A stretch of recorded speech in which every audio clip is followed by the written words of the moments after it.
Toda a sua vida, implorou a inspiração de Jesus e silabou: é impossível. Clenaghan empalidecera. Adivinhava nos olhos da escolhida que a sentença não lhe provinha do coração. Por quê? Indagou exaltado. O que poderá impedir nossa aventura na terra? Serei assim tão detestável? Desde que te ausentaste tenho vivido como louco. A saudade e a inquietação começaram a nevar-me os cabelos. Voltemos à Costela, Alcione. Levaremos tua mãezinha por dar-lhe uma vida tranquila e feliz. Tais palavras ecoavam nos ouvidos da jovem como doce harmonia de uma felicidade inatingível. Contemplou a genitora, que parecia aguardar sua decisão, ansiosamente, mas recordou também o palacete da Ceté, onde seu pai não era menos doente da alma, arrostando absconsos pesares. Lembrou as reuniões evangélicas em que Cirilo Davenport ouvia as lições de Jesus e as suas explicações como se estivesse a receber suaves mensagens do céu. Considerou as transformações de Susana, a mudança de Beatriz, o enternecido carinho do velho Jacques. Seu coração estava sufocado. Fitou o escolhido, longamente, e esclareceu em voz pausada: não posso, Carlos. A felicidade tem base no dever cumprido. Ainda não terminei minha tarefa de filha, como queres que assuma novas obrigações? Isto, ela o dizia desfeita em lágrimas, o pupilo de Damiano, todavia, longe de conhecer todas as angústias e sacrifícios daquela alma heróica, tomou as suas palavras alusivas ao dever cumprido como acusatórias da sua renúncia eclesiástica e objurgou: queres dizer que ainda não concluí minhas tarefas sacerdotais e desejo assaltar novo plano de obrigações? Acabrunhada por se ver incompreendida, Alcione reviu mentalmente a figura do padre Damiano, relembrou a sua franqueza, que chegava a ser quase áspera, e certificou-se de que necessitava de muita energia para defender-se dignamente naquele lance. Recobrando a serenidade íntima, em virtude da poderosa confiança em Cristo, explicou-se com bondade sincera. Que não terminaste o serviço começado, é inegável, mas semelhante circunstância, Carlos, já entrou no domínio de minha compreensão. Somos agora como duas criaturas às quais se reservou uma herança de ventura mortal, sob a condição de executarem determinadas tarefas. Infelizmente, não pudeste chegar à conclusão da tua. Toda vez que fugimos ao desígnio sagrado de Deus, erramos no labirinto da indecisão e da amargura. Não te doerá o coração arrebatar-me aos deveres que o Pai me destinou? Consideras, então, o amor como coisa tão frágil que se despedace num momento, apenas porque não nos foi dada a satisfação passageira de um capricho sentimental? Onde colocas a divina união das almas? Nossa concepção deve ir muito além da alucinada impressão dos sentidos. O sobrinho de Damiano e a enferma Elviana, profundamente admirados. Alcione fizera-se de uma palidez transfiguradora, parecendo aurir as palavras em fonte estranha à esfera material. Ouvindo tantas alusões a compromissos, o ex-padre supôs que suas obrigações espirituais não ultrapassavam o acanhado círculo familiar do burgo de São Marcelo e objetou humildemente: ouvo-me as tuas exortações, mas, podes crer que não abandonei a batina tão só pela inquietude dos desejos humanos. É verdade que sou um homem carregado de fraquezas, mas também tenho um coração. Se é inegável que encareço ardentemente a tua companhia, não é menos certo que te desejo tomar sob os meus cuidados afetuosos. Que te prenderá em Paris, se te vejo sobrecarregada de trabalhos mortificantes? De um lado, vejo de Madalena presa a um leito de dor, de ti segregada durante o dia e, ao demais, carecida de outros ares. De outro lado, o nosso Robinho necessitando educação. Entre os dois, tu, abatida e inquieta para dar conta exata dos teus encargos. Não será mais justo atenderes aos meus apelos? Tua genitora confugiria aos teus constantes e diretos cuidados e Robia tomaria o lugar de primeiro filho em nosso lar. É impossível que Jesus nos negue a bênção a propósitos tão elevados. Sairias então do labirinto de vicissitudes e responsabilidades de governanta, não precisarias pensar nas viagens diárias a Cité nos dias de chuva, nem te atribulares em casa alheia por tua mãe distante, quando a tempestade se forma no céu. Se puderes, esquece o meu passado de sacerdote e pensa, ao invés, que, com tua inspiração permanente, Alcançarei novas forças para ser um homem digno nas lutas da vida. Esquece o mal que eu tenha praticado pelo muito de bem que poderei fazer com o teu auxílio constante. Medita na tranquilidade futura de Dé Madalena, que está definhando a olhos vistos. Será que nenhum dos meus argumentos te poderá convencer? Tocada novamente pela doce humildade do querido postulante, Alcione chorava. Ele jamais poderia aquilatar a intensidade da sua angústia. Ela não poderia afastar-se de Paris sem lacerar a consciência. Jesus não a conduziria, sem uma finalidade, à casa paterna, onde era tratada como filha, não obstante o título de serva com que se apresentava. Em profundas reflexões, lobrigou no olhar da genitora sincero desejo de se afastar de Paris para sempre. Adivinhava-lhe os pensamentos mais secretos. Longos instantes passaram, em que se sentia atormentada por terríveis indecisões. Reportou-se às últimas palavras de Damiano, quando lhe recomendara procurasse o socorro de Clenaghan nos transes mais difíceis. Firme, porém, no propósito de manter ilibada a consciência até ao fim das lutas humanas, enxugou as lágrimas e reafirmou: não posso. Sei o que mamãe tem sofrido em tão longos anos de martírio, físico e moral, e espero que Deus nos estenda a mão, para que suas dores sejam aliviadas. No entanto, agora, não me é possível deixar Paris. A filha de Inácio esboçou um gesto de resignação, respeitando, sem discutir, a decisão da filha. Não assim, o pupilo de Damiano, que deixou transparecer no olhar uma profunda desconfiança. Ah! Compreendo agora, disse desapontado traço, não pode sair de Paris. Louco que foi, presumindo que a vida aqui seria a mesma de Ávila. As atrações parisienses modificam as criaturas. Notando-lhe a profunda tristeza, a jovem Villamil experimentou indefinível aflição por se declarar abertamente, revelar a natureza dos sagrados deveres que a escravizavam prisioneira, mas a verdade dolorosa lhe morria no coração. Ferida nos mais nobres sentimentos, encontrou forças para murmurar: não deves fazer semelhante juízo a meu respeito. E muito enleada sob o olhar indagador do rapaz, que envolvia em atmosfera de humilhação, concluía: ouve, Carlos. Quando houver cumprido meus deveres, quando minha consciência permitir que pense em mim, irei procurar-te onde estiveres. Guardaremos, eu e mamãe, toda a nossa gratidão e confiança em ti. Não importa hajas renunciado ao ministério sacerdotal, porque, então, quando me sinta livre, poderemos iniciar nova e venturosa tarefa. Clenaghan, entretanto, ouviu-a quase friamente, com o ciúme que lhe envenenava o coração. Conturbado pelas sugestões inferiores, cada afirmativa de Alcione, agora, lhe parecia diferente. Teve a impressão de que ela se deixara levar em Paris pelas promessas de algum homem criminoso e inconsciente. As palavras "quando me sinta livre" toavam-lhe dolorosamente. Sentia-se estranho a tudo e não pôde murmurar senão evasivas ligeiras, até o momento em que se despediu para voltar ao hotel. Alcione compreendeu o que se passava com ele, mas, ainda que amargurada, chamou Luísa para os serviços de cada noite, relativos ao tratamento de sua mãe, e cumpriu, rigorosamente, o programa do lar. Madalena Villamil se envolvera num véu de tristeza silenciosa. Então, fazendo o possível por dissimular as amarguras íntimas, a jovem procurou desfazer o ambiente pesado, pedindo a Robi para tocar alguma coisa, enquanto lia à enferma certas páginas de sua predileção. No dia seguinte, pela manhã, saiu de casa como de costume, a fim de esperar o carro do senhor Davenport, na pequena praça, defronte da igreja mais próxima. Um carro ia-lhe no encalço, discretamente, sem que ela o suspeitasse. Era Carlos que, informado na véspera por Madalena, das regalias e atenções que a filha desfrutava na casa onde servia, resolvera não deixar Paris sem uma prova da singular transformação que injustamente atribuía à criatura eleita. Cada pormenor da conversa com a senhora Villamil, no dia anterior, gravara-se-lhe indelével no coração. Por que motivo ela não esperava o carro à porta de casa? Não havia necessidade de caminhar quase 1 quilômetro para encontrar a viatura. Preocupado com essa primeira observação, reparou a carruagem gabosa que Alcione tomou, a breve trecho. A suntuosidade do veículo pareceu-lhe excessivamente inadequada para a jovem humilde dos idos tempos de Ávila.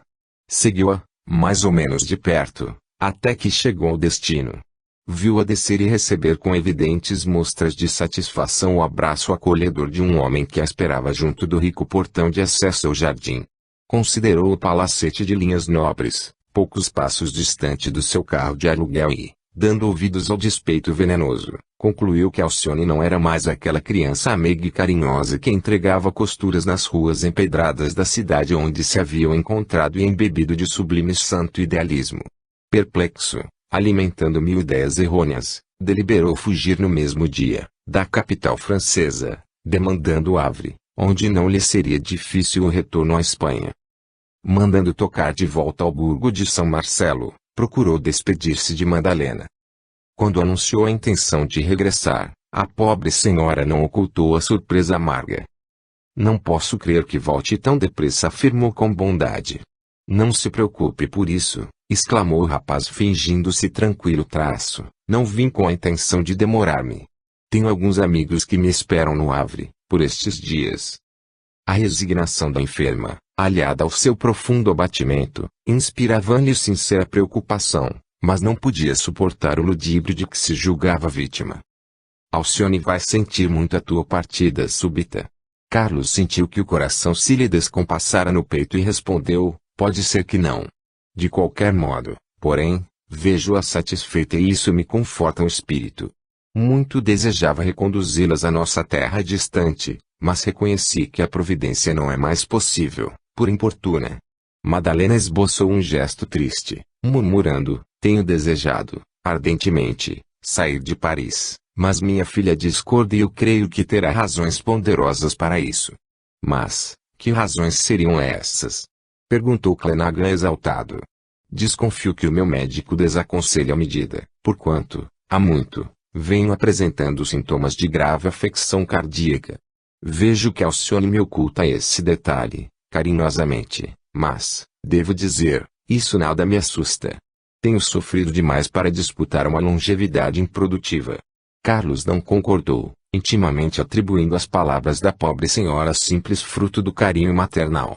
Depois de longa pausa, desejando reforçar a nociva atitude mental, perguntou: "Alcione foi sempre bem tratada na casa onde trabalha?" "Sim", confirmou Madalena, convicta. "Lutamos terrivelmente, nos primeiros dias de Paris, visto haver adoecido o padre Damiano, mas, desde que minha filha se empregou na Cité, nunca mais sofremos qualquer necessidade. Com o seu salário, não somente foram atendidas as despesas domésticas, como também tivemos a alegria de saber que nada faltou ao nosso velho amigo. E a senhora está informada a respeito dessa família que lhe contratou os serviços de governanta?" "Trata-se de um rico negociante de fumo", informou a interpelada, atenciosa. E a senhora nunca visitou essa gente?" "Nunca, até agora. De há muito venho desejando visitar a casa que acolheu Alcione como filha, entretanto, estou à espera de melhoras que me permitam fazê-lo."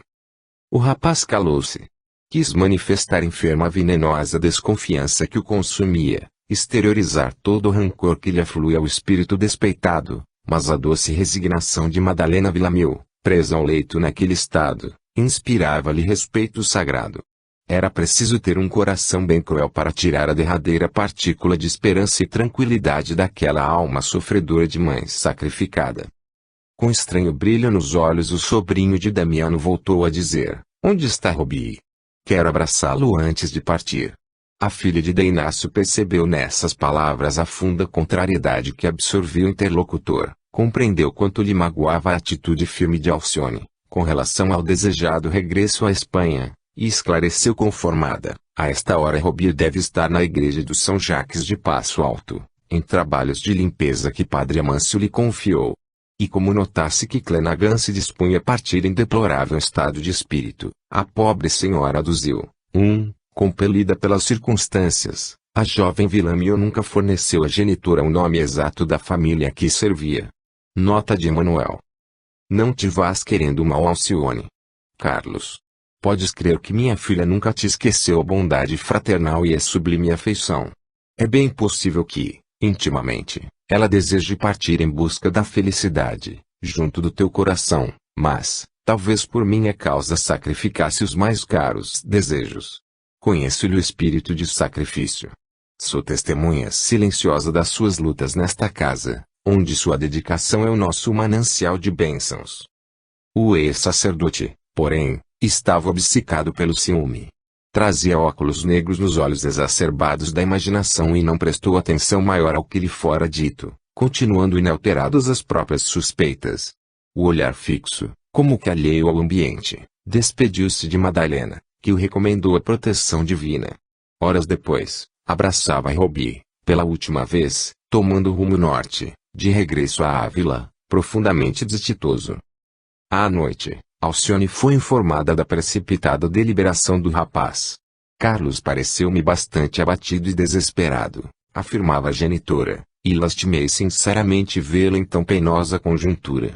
A jovem, com expressão de indefinível tristeza, acentuou: Jesus há de proporcionar-lhe ao coração aquilo que presentemente não lhe podemos dar. Qual será o motivo, perguntou a enferma com interesse, que leva o pobre Clenaghan a sofrer tanto? Ele é moço, talentoso, cheio de possibilidades e, no entanto, daqui saiu como se for um pária da sorte. A senhora não presume, aventou Alcione com um gesto significativo, seja isso a primeira consequência da sua renúncia ao voto contraído? Clenaghan, para nós, é criatura muito amada, mas, nem por isso, podemos isentá-lo da rede de amarguras e tentações que constringe a criatura quando se evade ao mais sagrado dos deveres. Continua derradeiro socorro da religião. Desfeita em lágrimas, seguida de Robi que não sabia como disfarçar a imensa dor, Alcione pediu assistência do padre Amâncio, dadas as relações de amizade. Madalena Villamil confessou-se, recebeu religiosamente as bênçãos da extrema-unção. O velho pároco de São Jacques do Passo Alto dirigiu-lhe palavras de fé e consolação, que a nobre senhora recebeu com serenidade. Mas, nada obstante a firmeza dos seus princípios religiosos, não conseguia eximir-se a mágoa da separação da filha de Robi, as duas afeições que lhe haviam sustentado a alma sofredora, por longos anos de provações atrozes. Naquela noite que se seguira às últimas providências religiosas, a agonizante parecia mais lúcida. Seus olhos haviam adquirido brilho diferente. Dizia entrever paisagens extraterrestres, que a criada tomava conta de alucinações. Enquanto Robi soluçava baixinho, no quintal, Alcione aproximou-se do leito e perguntou, como costumava fazer todas as noites: Mamãe, a senhora prefere agora a leitura? A agonizante tinha as faces banhadas de suor. E enquanto a filha lhe enxugava a fronte, respondeu na sua aflição: Hoje, minha filha, gostaria que lesses o Novo Testamento, o capítulo da Paixão. Sufocando as impressões dolorosas, a jovem tomou o livro e leu vagarosamente, observando o profundo interesse maternal pela triste narrativa da passagem de Jesus pelo horto. Nessa noite, por mais que se esforçasse, Alcione não conseguiu fazer o comentário. Com maldita dificuldade, continha as lágrimas que lhe bailavam à flor dos olhos. A enferma interrogou-a com um olhar muito lúcido, e ela respondeu beijando-a: A senhora hoje está fatigada. Minhas palavras poderiam incomodá-la. Além disso, quero pensar que uma consciência pura é o melhor tesouro do mundo. Nas melhores posições terrenas o homem será positivamente um desventurado, sem o refúgio desse santuário interior, onde Deus nos fala, consolando e esclarecendo-o, em sua infinita misericórdia. A doente pôs-se a meditar nessas verdades sublimes, enquanto a filha, adivinhando a onda de preocupações acerbas que afogava o ser amado, retirava-se para orar em silêncio, de modo a diminuir as próprias amarguras. Dentro das vibrações poderosas da sua fé, Alcione pareceu consolada, buscando nas tarefas ingentes de cada dia o olvido das penas amargas. Não se haviam passado muitos dias do incidente, quando Madalena Villamil começou a apresentar sintomas de acentuada fraqueza. A moléstia do coração não se limitava, agora, a sintomas vagos e intermitentes. Surgiram as dispneias noturnas, que lhe reavivavam a lembrança dos derradeiros dias de sua mãe, na velha casa de Santo Honorato. Face macilenta, angustiada, contemplava demoradamente a filha, como a lhe anunciar o fim próximo. Passava as noites a falar das experiências da vida, das necessidades de Robi, da gratidão devida à boa serva, dando a entender que se preparava corajosamente para a grande jornada. Alcione tudo ouvia recalcando as lágrimas de amor filial. Compreendia a gravidade do mal e dissimulava o prognóstico médico, revelando-se confiante em melhoras futuras. Ainda assim, não conseguia arrebatar a carinhosa genitora invariável tristeza que lhe ensombrava a fronte. Uma noite em que as tisanas caseiras não atenuavam a aflição dolorosa, Madalena chamou a filha e falou francamente: Alcione, algo me diz ao coração que me reunirei a teu pai, muito breve. Ora, mamãe, exclamou a jovem, solícita combatamos a tristeza. Sejamos confiantes, Deus ouvirá nossas preces. E dosando cada palavra com mel das consolações carinhosas, continuava: logo que a senhora puder viajar, voltaremos à Espanha. Notei que a senhora entristeceu-se quando recusei a proposta de Carlos, mas, tratando-se da sua saúde, a coisa é outra. Pense que teremos novamente um clima restaurador e não se preocupe com os desgostos que aqui passou. A mão de Jesus nos traçará o roteiro. Ele, ouvindo tais palavras de conforto e piedade filial, tomou a mimosa mão da filha e selou-a com um beijo, acrescentando: não te mortifiques, filhinha. Jamais duvidarei ou perderei a confiança em Deus, antes continuarei tudo esperando do Pai misericordioso que nos acompanha lá dos céus, mas julgo, também, que a resistência física, após mais de 20 anos de enfermidade, vai chegando a termo. Estas dispeneias não podem enganar. Depois, fixando o olhar enternecido nos olhos da filha afetuosa, prosseguia, melancólica: não ficarás zangada comigo se te disser que estou muito saudosa. Desde que Cirilo se foi, nunca mais senti o prazer da vida. Reconheço, contudo, que o Senhor tem sido magnânimo, concedendo-me socorros inesperados. Basta lembrar que meu pobre esposo morreu no mar, enquanto eu me via socorrida num oceano de lágrimas, por teu amor. Tua afeição tem sido meu santo consolo, iluminado refúgio sobre a terra. Jesus te concederá tudo o que te não pude dar na minha pobreza de mãe. A moça ouvia-lhe os conceitos carinhosos, de coração sufocado. Nunca sua mãe lhe parecerá tão triste, jamais se queixara assim, em qualquer outra circunstância passada. Então, começou a soluçar, mas a enferma, afagando-a com ternura, prosseguiu: não chores. Para esta hora nos temos preparado desde a tua infância. Não sei em que dia o relógio da eternidade terá marcado meu derradeiro alento neste corpo, mas nós ambas estamos cientes de que a veste carnal é também uma ilusão. Estou certa de que Jesus me restituirá a companhia de Cirilo, para sempre. Cercar-te-emos, então, do nosso afeto e te esperaremos num mundo mais feliz, onde não haja lágrimas, nem morte. Se pudesse, ficaria contigo, a fim de partirmos juntas, mas, algo me diz que não poderei realizar este desejo. Não fossem tua afeição e as necessidades de Robi, creio que partiria sem qualquer outro laço. Tenho, no entanto, a consciência tranquila, embora não me possa furtar a estas preocupações. Se morrer de um instante para outro, confio o nosso Robi aos teus cuidados. Ele é uma criatura caprichosa, difícil de educar, mas não cabe repetir recomendações que bem conheces. Diante de tanta resignação, Alcione sentia certa dificuldade para eludir a triste realidade, no intuito de confortar o coração materno, mas, ainda assim, lhe dando por mostrar-se esperançada, falou com brandura: confiemos em Deus, acima de tudo. A senhora, mamãe, tem estado muito sozinha, tem se entregado em excesso aos pensamentos de morte. Sinto que nossa casa necessita de alegria. Reanime-se para nós. Vou pedir uma licença temporária para ficar a seu lado, e com um saldo de vencimentos do que tenho a receber, vamos comprar um cravo. Quem sabe a música, que a senhora sempre cultivou, não virá melhorar nosso ambiente. A senhora Villamil tentou um sorriso apagado, obtemperando: teus sacrifícios já são muitos. Amanhã mesmo, pedirei aos pais de Beatriz que me ajudem na aquisição. Não há de ser difícil.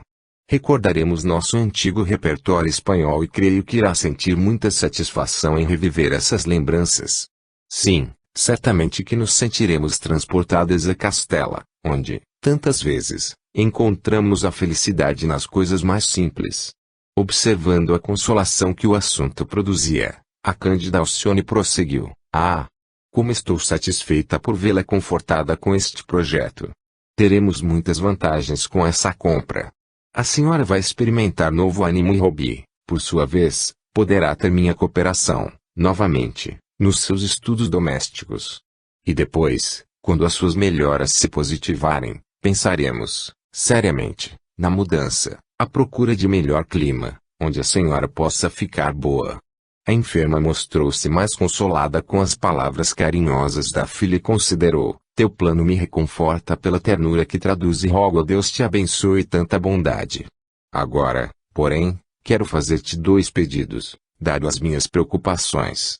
A filha demorou nela olhar inteligente e respondeu comovida: a senhora não deve pedir-me coisa alguma e sim mandar sempre. Pois desejaria, disse algo hesitante, que me conduzisses ao cemitério, a fim de orar no túmulo de meus pais, assim satisfazendo uma velha aspiração de minha alma. Não poderei ajoelhar-me junto dos sepulcros, mas talvez consiga chegar até lá, carregada na poltrona, tal como quando visitei o padre Damiano pela última vez. A moça não conseguiu ocultar a impressão de penosa surpresa. A outra coisa que desejo, continuou confiante, é que tragas até aqui a senhora quem se vês e que tem sido tão generosa contigo. Isso para que lhe peça maternal amparo à tua mocidade, caso eu morra mais cedo, como aliás pressinto. Alcione procurou não trair na face a estranha emoção que experimentava. Madalena pleiteava 2 coisas inadmissíveis. Mas, longe de quebrar o padrão de tranquilidade da querida enferma, concordou nestes termos: tão logo se encontre mais forte para viajar de carro, iremos ao túmulo de meus avós, mas penso que mamãe não deve afligir-se por isso. Que é mamãe, a sepultura é senão um monte de cinzas. Quanto à genitora de Beatriz, hei de trazê-la a São Marcelo na primeira oportunidade. Espero, porém, que a senhora esteja descansada na fé em Deus. Repousemos a mente na inesgotável bondade divina. É certo que temos muitas e grandes necessidades. Mas o Altíssimo tem tudo para nos dar e somente espera saibamos compreender a sua misericórdia. A enferma calou-se, conformada. A moça, no entanto, confiava-se a Jesus em preces fervorosas. Como solucionar o delicado problema? Não encontrava recursos para atender mentalmente a questão obscura, mas contava com o socorro do Cristo no momento oportuno. No dia seguinte, um tanto acanhada, dirigiu-se a Cirilo, falando-lhe receosa: Senhor Davenport, espero não me leve a mal se lhe pedir um grande obséquio.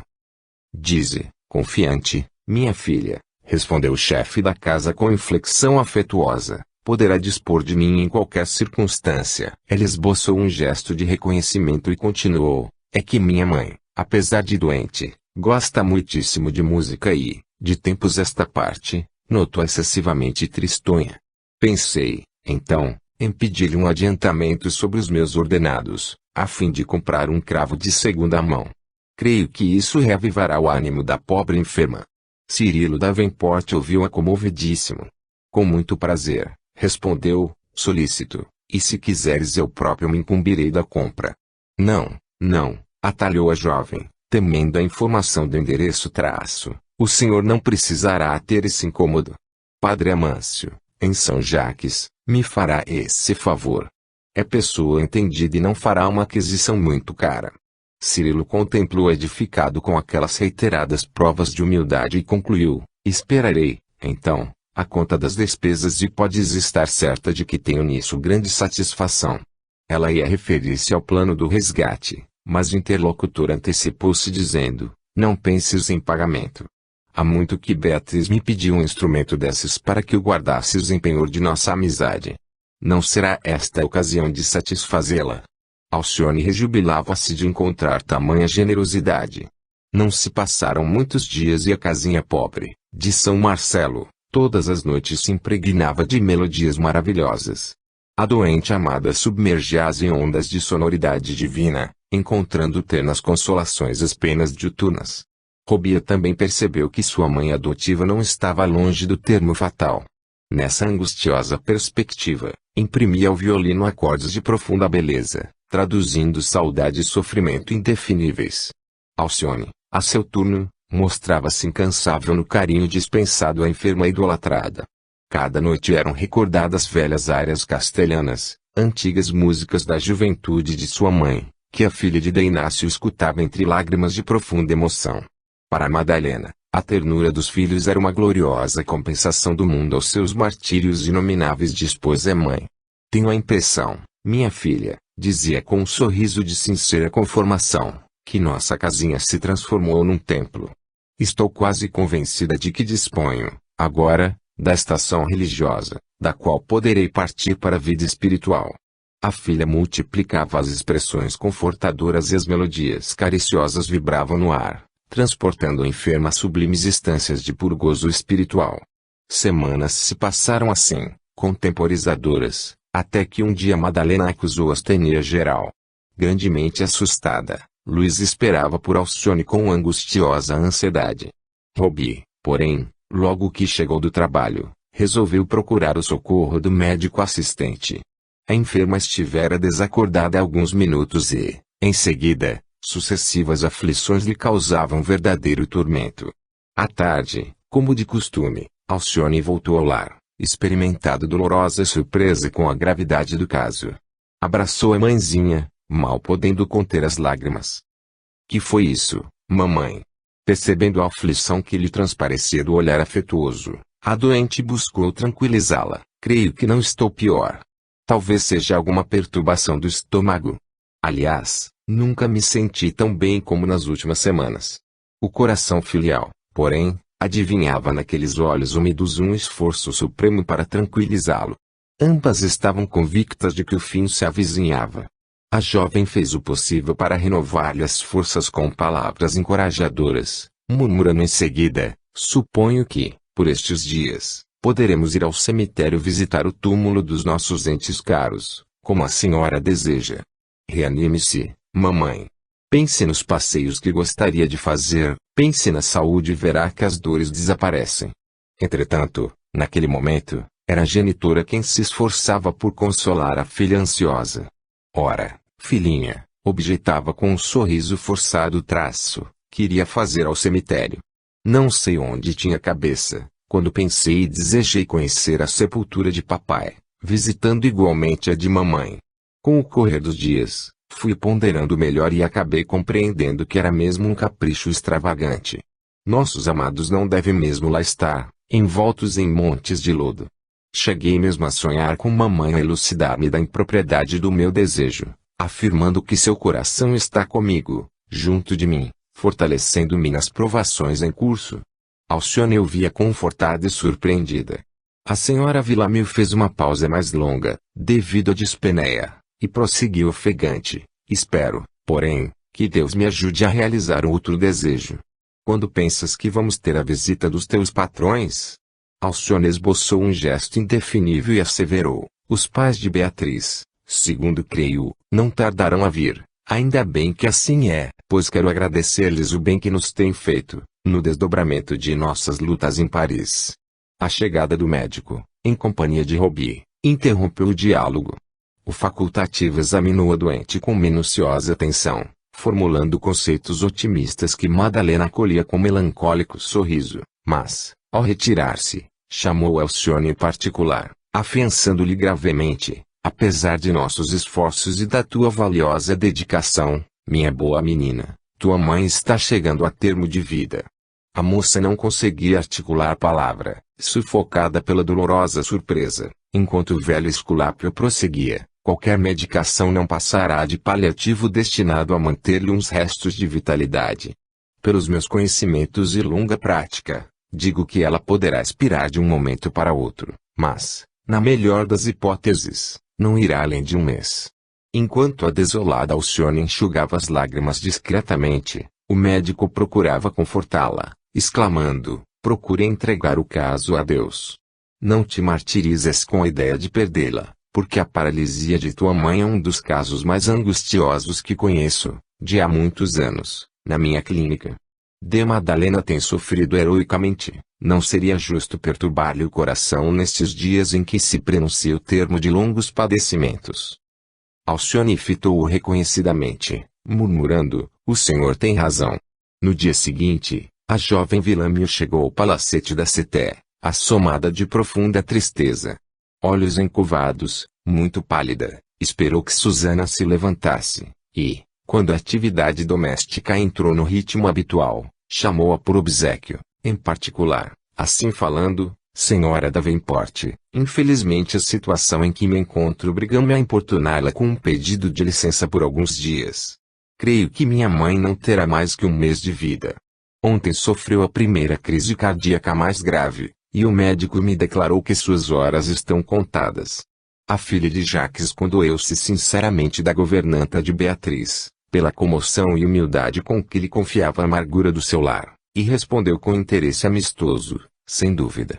Faço questão que permaneças ao lado de tua mãe, pelo tempo que for preciso. Não tens somente um irmão adotivo? Sim, disse a moça, desejando conhecer a intenção da pergunta. Neste caso, poderei combinar com Círio, e tua mãezinha, se julgares conveniente e útil, virá para nossa casa. Como sabes, temos muitas dependências desocupadas. Com isto não estou considerando a pausa das tuas obrigações, mesmo porque, há muito, pretendi oferecer-te alguma oportunidade de repouso no que concerne ao tratamento da enferma. De antemão, estou convencida de que a providência daria a Cirilo muito prazer. Aqui, na Ceté, os recursos são mais fáceis e tua mãe seria uma doente também nossa. A filha de Madalena confortou-se com tamanha afabilidade, verificando o poder regenerador do Evangelho sobre aquela alma, e respondeu comovida: pode crer, Senhora Davenport, que minha mãe e eu lhe seremos eternamente reconhecidas pela lembrança amável. No entanto, minha genitora não poderia deixar nossa casinha. Seria impossível transportá-la, já que assim é, explicou Susana atenciosa. Levarás contigo uma de nossas criadas para ajudar no trabalho necessariamente aumentado nestes transes. Agradeço muito, senhora, mas nós temos uma velha criada de confiança, que se incumbe de todos os serviços. A senhora pode estar descansada. Susana, porém, desejando externar, de qualquer modo, o desejo de ser útil, buscou uma centena de escudos, colocando-os nas mãos da governanta, a murmurar: então, leve este dinheiro. Talvez sobrevenha alguma despesa imprevista. Alcione aceitou, emocionada, e, quando pretendia retirar-se, a dona da casa perguntou solicita: e o teu endereço? Antes que te vás, desejo sabê-lo, para que Beatriz lá chegue de vez em quando e nos traga notícias. Nossa casinha, esclareceu a filha de Madalena dissimulando o embaraço, não tem uma característica com que se possa identificar, mas a senhora pode ficar tranquila que eu aqui virei sempre que for possível e, no caso de qualquer ocorrência mais grave, não deixarei de mandar um portador. Mais uma vez, Susana preocupou-se com as evasivas da moça, nesse particular, mas não fez qualquer objeção. Todos os familiares se interessaram pelo caso e procuraram expressar votos sinceros de solidariedade e feliz desfecho. Alcione afastou-se apressadamente para o arrabalde de São Marcelo, toda entregue a penosas cogitações. Observara em Susana sincero desejo de aproximar-se. Que aconteceria se os Davenport lhe descobrissem a residência? Infelizmente, o estado da genitora não lhe permitia ponderar a possibilidade de se retirarem para alguma aldeia distante. Rogava a Deus o socorro divino de sua bondade nas inquietantes expectativas que lhe assaltavam o espírito. Prometia a si própria voltar sempre a Cité, para desviar da segunda esposa de seu pai a ideia de uma visita a São Marcelo, cujas consequências seriam demasiadamente dolorosas para todos. De volta ao lar, verificara que a doente querida não obtivera qualquer melhora. Fez o possível para dissipar os pensamentos que a torturavam, entregando-se à tarefa de enfermeira carinhosa, com todos os desvelos do coração. Os dias escoavam-se com expectativas atrozes. A senhora Villamil alcançava apenas rápidos minutos de repouso, para voltar logo às dispneias angustiantes. De quando em quando, vinha um médico e esperançava a enferma com palavras amigas, meneando, porém, tristonhamente a cabeça, tão logo se via sós com a filha, a comentar a situação. A pobre moça não sabia como atender à complexidade dos problemas torturantes. De 3 em 3 dias, corria a Cité, onde, exibindo olhos fundos e considerável abatimento, procurava tranquilizar os Davenport. Ante as interrogações afetuosas de Cirilo, ou de Susana, alegava que a enferma estava melhor e mais forte, ansiosa por lhes desvanecer a intenção da visita. A situação, porém, era outra. A filha de Inácio, ao fim de 3 semanas, apresentou os sintomas inequívocos da morte. O facultativo recomendou preparar-lhe umas gotas calmantes para o sono necessário. A agonizante pareceu confanar-se e perguntou: onde está Robi? A jovem foi buscá-lo imediatamente. Instado por ela, o rapazinho enxugou o pranto, compôs a fisionomia como podia e correu à cabeceira da mãezinha adotiva. Madalena deu-lhe a destra muito branca, que ele beijou enternecido, mas, notando-lhe o abatimento extremo, o nariz afilado pela dor da agonia, as unhas roxeadas, os olhos fulgurantes dos últimos lampejos, não pôde atender aos rogos da irmã e rojou-se de joelhos, a soluçar convulsivo. A senhora Villamil deitou à filha um olhar de quem roga cooperação e, passando a mão descarnada e trêmula pela sua cabeça, perguntou: por que choras assim, meu filho? Alcione procurava erguê-lo com delicadeza, mas Robi, como que desejando desabafar com a enferma, que sempre o tratara com ternuras de mãe, murmurou em pranto: ah! Que será de mim se a senhora morrer? Que é isso, Robi? Falou Alcione com afetuosa energia, pois mamãe está doente e cansada e tu não tens pena de vê-la com toda a necessidade de dormir. Madalena sorriu tristemente, mostrando que desejava consolá-lo, e disse com esforço: Deus é Pai, meu filho, e nunca nos separará em espírito. A morte aniquila o corpo, mas a alma é indestrutível. Não chores assim, porque essa atitude demonstra falta de confiança no Todo-Poderoso. Sei que a senhora não me esquecerá, disse o rapaz comovedoramente, e que, se partir, pedirá por mim, lá no céu. Mas por que não morro em seu lugar, se vivo tão escarnecido neste mundo? Sem a senhora, como suportarei as ironias da rua e as sátiras ferinas daqueles próprios meninos confiados aos meus cuidados para os serviços da música, na igreja? E vendo que Madalena olhava para a filha, como a inculcá-la sua substituta, para o futuro, Robi reclamava em tom de lástima: Alcione trabalha fora o dia inteiro, nunca terá tempo de ouvir-me. Luísa não me pode compreender. Se a senhora se for, a casa para mim fica vazia, sem ninguém. A filha de Inácio deixou escapar uma lágrima. Se Deus me chamar, Robi, lembra que aqui estarei guardando-te em espírito.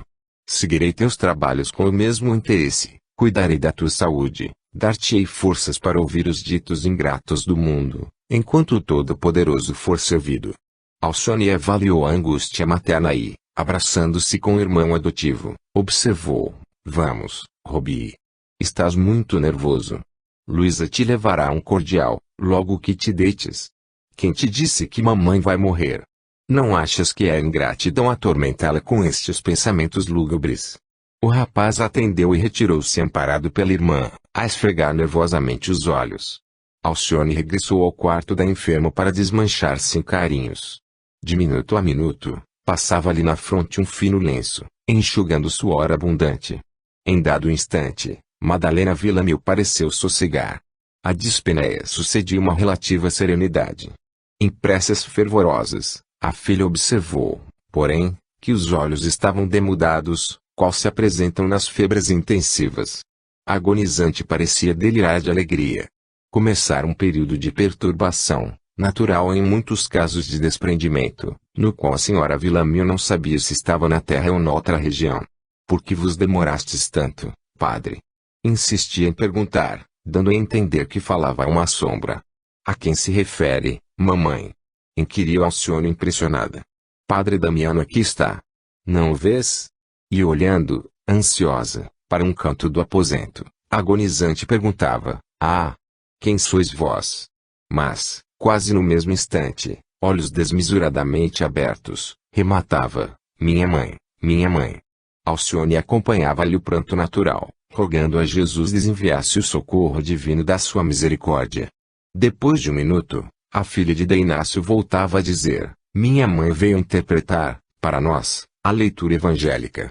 Sim, todos nós temos um horto de agonias, que atravessaremos a sós, no esforço valoroso da fé. Todos teremos um caminho doloroso e um calvário. Mas, além de tudo isso, a criatura de Deus encontrará a ressurreição e a vida eterna. A moça, que ouvia entre lágrimas, não duvidou da visita espiritual de que era testemunha. Decorridos alguns instantes, sempre dando a entender que recebia a voz do invisível, a agonizante voltou a interpelar as sombras: e Cirilo, minha mãe? porque não veio em sua companhia. Os traços de Madalena iluminaram-se de contentamento. Amanhã? Bradou a enferma desvairada de júbilo. Em seguida, misturando as impressões espirituais com as do plano físico, dizia a filha, surpresa: teu pai chegará amanhã. Como me sinto melhor, minha filha.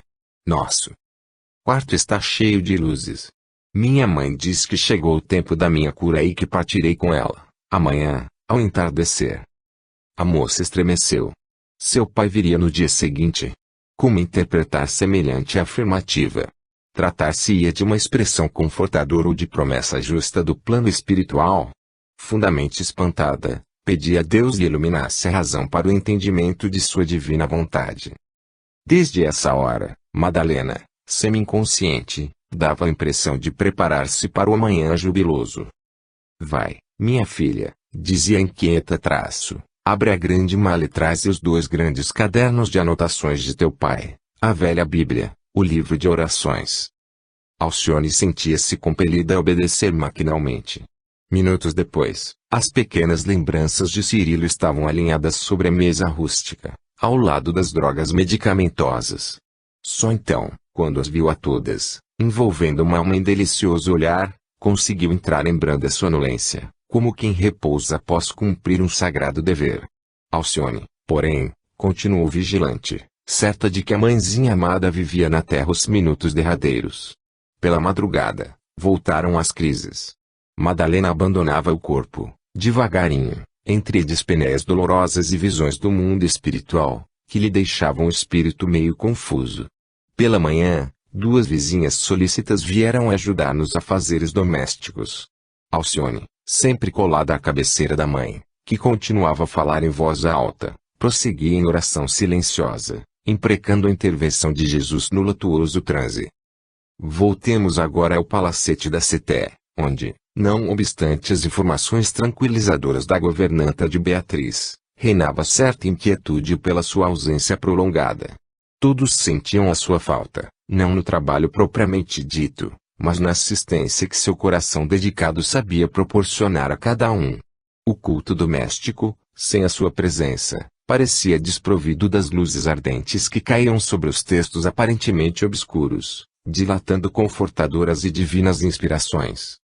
Na véspera daquele mesmo dia em que a jovem aguardava o traspasse da genitora, os Davenport comentavam, durante o almoço, a sua demora, quando Suzane obtemperou. Alcione cá esteve há 5 dias.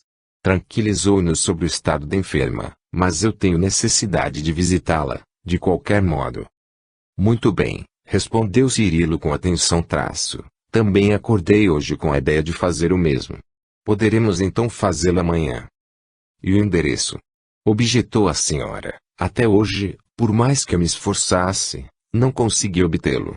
Quando solicito, Alcione perturba-se-á muito. Por isso, deixei de lhe exprimir o sincero desejo de me aproximar dos seus. É o acanhamento natural, justificou o chefe da casa, com bonomia. O velho professor de blues interveio, murmurando.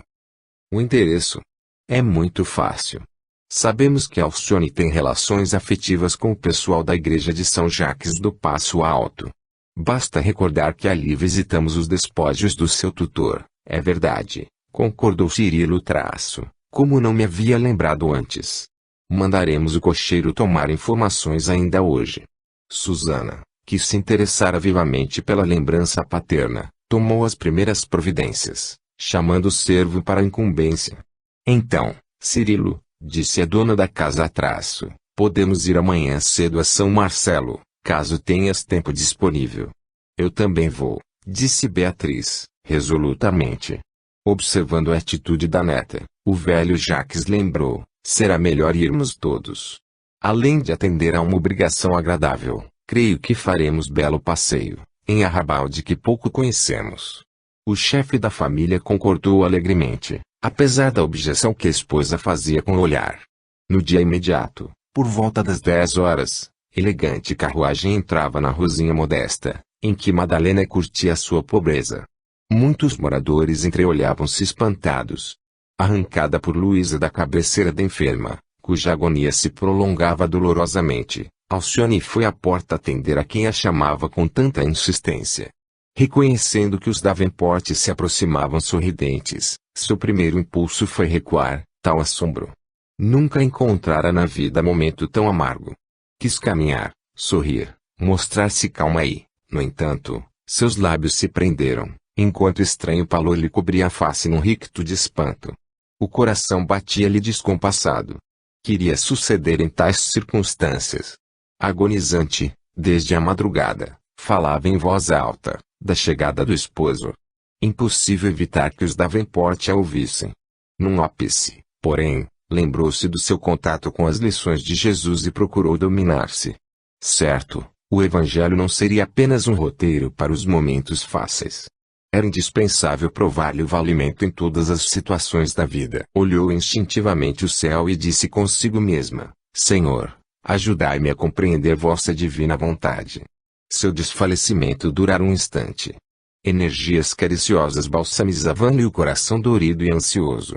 Não lhes podia determinar a fonte, mas estava certa de que Jesus lhe enviava sua bênção. Nesse comenos, os visitantes já estavam junto dela, menos risonhos, por haverem percebido na sua atitude algo de grave, que não podiam prever. Que foi, Alcione? Perguntou Susana preocupada, abraçando-a, assim tão pálida. A doente piorou. Mais calma, a jovem teve forças para murmurar: mamãe está expirando. Cirilo e Jaques, sinceramente compadecidos, abraçaram-na, comovidamente. Beatriz, como se desejasse prestar serviço imediato, adiantou-se ao grupo, varando casa adentro. Alcione acompanhou-os à pequena sala de visitas, que dava justamente para o quarto da agonizante, convidando-os a sentar-se, com a gentileza que lhe era inata. Percebendo o empenho que tinham em socorrê-la naquele transe, seu primeiro desejo era correr ao quarto de sua mãe e esconder as lembranças paternas, que lá estavam em cima da mesa, mas Susana e Cirilo, poderosamente atraídos para o quarto da agonizante, levantaram-se procurando lá entrar, no intuito de prestar qualquer auxílio. A moça empalideceu e exclamou: por favor, não entrem agora. A voz timbrava um mundo de aflições, que ninguém poderia perceber. Cirilo, porém, afagando-lhe a cabeça num gesto afetuoso, tentava dissipar-lhe a inquietude. Não te acanhes, minha filha. Tuas dores são nossas também. Ela os acompanhou, quase cambaleante. Nesse momento, Madalena deu um grande grito, misto de emoção e júbilo. Cirilo! Cirilo! Bradou, julgando-se visitada por uma sombra. Por que demoraste tanto? Ai! Que longos anos de separação, que noites de angústia! Mas, agora, me levarás contigo para o mundo onde não existem nem sorvedouros, nem mar. O casal dava mostras de profundo terror. Magnetizado por estranha força, o filho de Samuel colou-se à cabeceira do leito. Não podia enganar-se. Era Madalena, sim, envelhecida e semi-morta. As mãos de cera, as rugas do rosto, a cabeleira maltratada de moribunda, não revelavam a carinhosa e bela companheira da mocidade, mas aqueles olhos profundos e lúcidos, a voz inesquecível, não podiam deixar qualquer dúvida. Que vejo? Que vejo eu? Murmurava o negociante de fumo, terrivelmente surpreendido. Madalena, como que alucinada de alegria e de dor, estendia-lhe as mãos cadavéricas, exclamando: vê como Alcione cresceu. Moça e bela. Nunca contemplamos juntos a nossa filha. Ela foi o meu consolo na viuvez, o meu refúgio nos dias de saudade. Vê nossa casa como está pobrezinha. Mas Deus habita conosco em santa paz. Antes que a notícia da tua partida para o céu me chegasse aos ouvidos, eu já havia perdido tudo da nossa felicidade de outros tempos. Fiquei só, Cirilo, mas Jesus começou a restituir-me a ventura que desaparecera. Não haverá no mundo hora mais feliz do que esta em que nos reunimos, para sempre, depois de tão longa separação. Alcione, revelando poderosa energia moral, aproximou-se da genitora, enxugou-lhe o suor e afagou murmurando: é preciso acalmar-se, mamãe. Não estou alucinada, filhinha, retrucava Madalena de olhos fulgentes. Não vês o que vejo no limiar da morte? Ainda não podes divisar as feições de teu pai, que voltou do sepulcro para me levar com ele. Minha mãe tem experimentado longos delírios, exclamava Alcione timidamente. Mas, voltando-se para os dois circunstantes, observou que Susana, lívida de mármore, ajoelhara-se, enquanto o genitor fixava a agonizante com ares de alucinado. Tua lembrança, continuou a dizer Madalena, dirigindo-se ao esposo, sempre andou conosco, em tudo e em cada dia. Ali estão os teus cadernos de anotações, tua Bíblia, o livro de contos irlandeses. Cirilo Davenport esboçou um gesto de profundo espanto, como a registrar a confirmação da tremenda surpresa. Estão limpos e intactos, prosseguia agonizante, dando satisfações do seu cuidadoso dever. Todas as semanas, repetíamos o trabalho de conservação e limpeza, com o pensamento em ti, para que nos visses lá do céu. O filho de Samuel, mudo e trêmulo, aproximou-se da mesa. Sua palidez aumentava à medida que ia reconhecendo antigas notas de trabalho na Sorbonne. Susana, a seu turno, jamais poderia definir a angústia que lhe oprimia o coração. Viu que nunca poderia prever, na sua perversidade de outrora. Madalena Villamioli estava à sua frente, desafiando-lhe a consciência onusta de acerados remorsos. Anos de angustiosa expiação íntima haviam passado. Quantas vezes procurara, à sombra dos altares, um bálsamo para as torturas do coração. Tudo inútil. Apenas, naqueles últimos tempos, conseguir um farrapo de esperança com o culto doméstico em que Alcione esclarecia tão bem o problema das fraquezas humanas e da bondade de Deus. Agora, entretanto, sentia-se convocada ao testemunho pungente. Somente agora compreendia a primeira impressão de repulsa, quando Alcione lhe entrara em casa, simpatizada por todos. Era impossível que ela ignorasse o segredo terrível. Contudo, pelas palavras da agonizante, pela situação geral, compreendera que a filha de Madalena dispusera-se a um sacrifício quase sobre-humano. Filha de Cirilo, suportara o papel de serva em sua casa e vítima do seu crime, nunca levantara a voz para fazer a mínima acusação. Quem teria dado forças àquela criatura tão simples, para tolerar tamanho opróbrio do destino, sem um gesto de indignação e desespero? A filha de Jacques lembrou as magníficas inspirações no culto doméstico do Evangelho. Alcione sempre se referira a Jesus como divino hóspede do seu coração. Do mestre é que devia escorrer o manancial de tantas energias. E foi assim, ali, defrontando sua vítima nas vascas da morte, que a infeliz criatura experimentou sincera e dolorosa contrição. Os sofrimentos de Madalena e os heroísmos de Alcione falavam-lhe muito alto daquele Cristo, que tantas vezes lutara por compreender, sem resultados apreciáveis. Entendia, afinal, que um exemplo, às vezes, podia substituir 1.000.000 de palavras. Naquele momento, por certo, Jesus lhe impunha a confissão do crime nefando. Angustiosa batalha travava-se no íntimo atormentado. Onde estaria Antero de Oviedo, o comparsa da trama sombria? Não seria melhor atribuir-lhe a culpa do feito execrável? A família Davenport estava certa de que ela apenas assistira à morte de Inácio. Sempre afirmara ter chegado a Paris no dia seguinte ao sepultamento da rival e para comprová-lo tinha documento do cemitério. Seu velho pai era testemunha da sua saída de Blois e podia conferir mentalmente a data da sua chegada a Paris. Ela também já havia lutado muito. O consórcio, não obstante a vida de Fausto que levavam, nunca lhe dera a felicidade ardentemente esperada. Alguns fios brancos já lhe riscavam a cabeleira, traduzindo o cansaço da vida. Não seria, também, mais acertado preservar a ventura de Beatriz, isentando-a da venenosa recordação de uma mãe ignóbil? E seu venerando pai? Como receberia a confissão dolorosa? Nessa terrível batalha em que os impulsos inferiores propendiam para exibir uma falsa inocência, para que o sobrinho de Inácio fosse o único culpado, Susana Davenport sentia-se morrer. Daria 1000 vezes a vida para tomar o leito da agonizante e entregar-se à morte, em seu lugar. Quando o mal estava a pique de triunfar concretizado em ato extremo, ela relembrou o vulto de Alcione nos seus sacrifícios diários. Quanto não teria sofrido a pobre menina para suportar o serviço a que fora conduzida, talvez ignorante de que, ao procurar a subsistência, batia à porta do próprio pai. E Madalena? Quantas privações duras e amargosas não deveria ter experimentado? Acerbo sentimento de pejo empolgou-a inteiramente. Sentiu-se, depois, envolvida nas alocuções evangélicas do culto familiar. Jesus estava sempre pronto a acolher os desamparados, os falidos, os criminosos e impotentes do mundo, mas não era lícito recalcitrar. O mestre fornecia recursos à retificação dos erros, entretanto, o maior dos crimes deveria ser o reincidir no mal, perante o mestre, tendo a noção de seus ensinamentos. Um vulcão de lavas ardentes